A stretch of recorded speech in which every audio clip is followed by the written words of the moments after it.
ধারাবাহিকভাবে আমরা উচ্ছেদ করতেছি। আজকে এখানে কতটুকু জায়গা আছে কিন্তু এখানে প্রায় আমাদের 1 একরের মতো জায়গা আর কি আমরা আজকে খালি করবো আর কি। 25-30টা দোকান, কাঁচা পাকা দোকান মিলে প্রায় 25-30টা দোকান আছে এবং প্রায় 1 একরের মতো জায়গা আমরা আজকে উচ্ছেদ করবো। স্থানীয় যারা দোকানদাররা আছে তারা বলছে যে এর আগে কখনো নোটিশ করা হয়নি এবং গতকালকে একটা মাইকিনে দিয়ে আপনারা উচ্ছেদ করছেন, যার কারণে মালামাল ছাড়াতে তাদের কষ্ট হচ্ছে।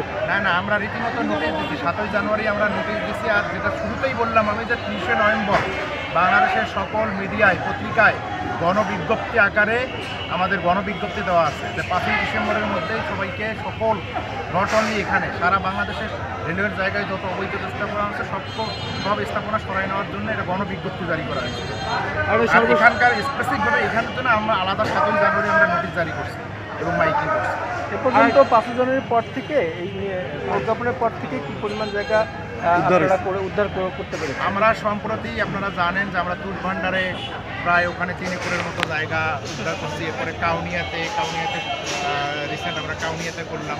তারপরে আপনার সিমের ডাবি, মণ্ডলের হাট, এরকম আমাদের কন্টিনিউ উচ্ছেদ অভিযান চলছে এবং এটা চলতেই থাকবে।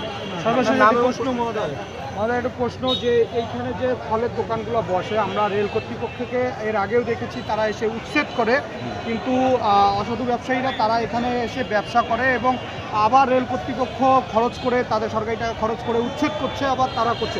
এ ধরনের কোনো ব্যবস্থা নিচ্ছে না, তারা এই ধরনের এইখানে অবস্থান নিচ্ছে এবং জায়গাগুলো দখল করছে সড়কের পাশে। এটা আমরা আমাদের বিভাগীয় প্রকৌশলী মহোদয় ছিলেন, এটা এখন ফেন্সিং করা হবে আর আচ্ছা যে এই যে বারবার এটা আসলে আমাদের জনবল এবং জনবলের ঘাটতি বা ম্যাটেরিয়ালসের ঘাটতি, লজিস্টিক সাপোর্টের অভাব। তো আমাদের বিভাগীয় প্রকৌশলী মহোদয় আসছিলেন, উনি দেখছেন তো এখানে আমরা এবার ফেন্সিং করবো যাতে নেক্সট টাইম এরকম না হয়। আপনার নাম এবং পদবি? আমি Abdur Razzaque, assistant state officer, Lalbagh. ধন্যবাদ।